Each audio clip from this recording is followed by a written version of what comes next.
তেতিয়াহে বন্তিহঁতে হাৰি পেলাই উপায় পায়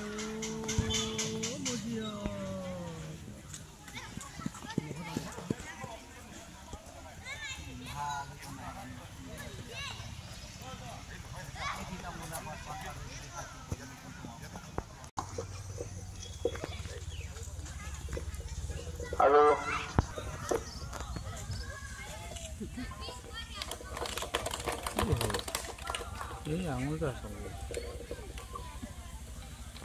ইয়াৰ পিছতো আদৰণি জনাইছে টঙনা কাছিজান মণ্ডল সমিতিৰ সম্পাদক ডাঙৰীয়াই।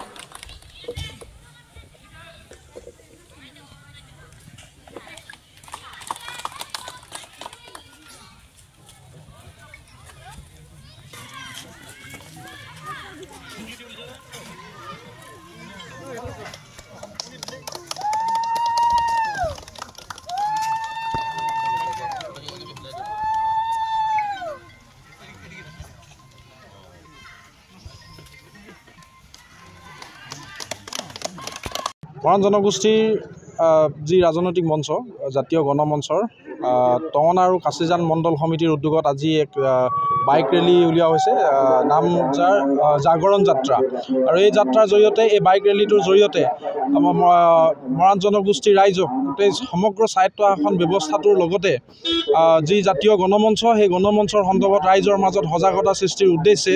আজি এই মণ্ডলত টঙনা আৰু কাছিজান মণ্ডল এই দুটা পৰিষদীয় সমষ্টিক অন্তৰ্গত ৰাখি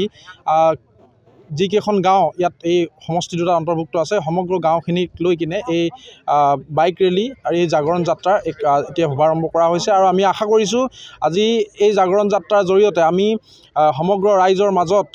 স্বায়ত্ব শাসনৰ ব্যৱস্থাটোৰ সমান্তৰালকৈ যি নিৰ্বাচন বা ৰাজনৈতিকভাৱে সজাগতা সৃষ্টিৰ যি যাত্ৰা এই যাত্ৰা সফল হ'ব বুলি আমি আশা কৰিছোঁ।